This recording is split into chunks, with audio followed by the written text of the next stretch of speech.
Ce projet met particulièrement en avant les missions d'un CAIE qui joue le rôle de conseiller, médiateur, facilitateur à travers un projet qui s'inscrit dans les magnifiques coteaux et monts du Lyonnais sur un programme innovant de logement social. Cette volonté commune de faire ce projet tel qu'il est aujourd'hui procède d'une volonté de déstigmatisation du logement social pour que le logement social soit du logement comme un autre, intégré dans la cité et connecté aux usages publics. La commune de Mai est une commune rurale qui est comme toutes les communes de France et a connu une explosion de la maison individuelle qui s'est traduite par l'émergence de lotissement. Et j'ai ressenti cette absence de vie collective due à ce mode constructif. Tous ces lotissements nous ont apporté un afflux de population important et la nécessité de construire une nouvelle école. Nous avons acquis un grand événement dans lequel on a souhaité faire un écoquartier avec cette implantation d'écoles et de futurs logements que nous souhaitions sociaux et locatifs. On est sur une frange du bourg, on est sur le bord du bourg.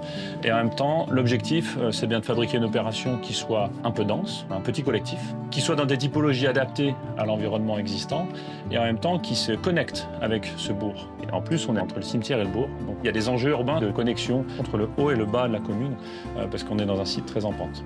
C'est la raison pour laquelle on a fabriqué un grand socle maçonné qui lui est contre-terrier et permet de régler les questions de rapport à la rue, de stationnement des garages, d'avoir des logements accessibles pour les personnes à mobilité réduite. Et au-dessus de ce socle sont installés 2 volumes en bois dans l'autre sens, perpendiculaires à la pente, qui eux bénéficient de vues exceptionnelles au sud et en même temps à l'est, orientés de telle manière à favoriser les qualités bioclimatiques de l'édifice.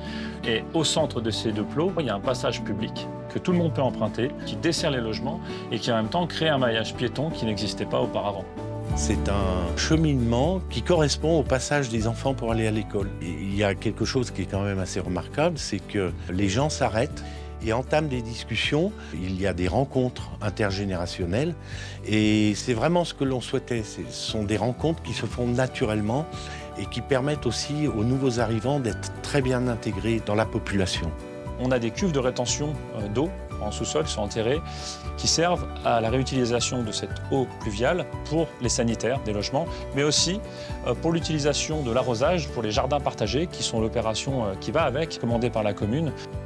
Nous avons la volonté vraiment d'être dans un espace partagé et qui soit accessible à toute la population. Cette volonté commune de 3 personnalités que sont la collectivité, l'architecte et le bailleur social a permis de démontrer qu'on peut faire du logement social différemment, qu'on peut l'adapter à un tissu rural et qui peut à ce titre être un exemple reproductible et adaptable pour d'autres communes du département du Rhône ou d'ailleurs.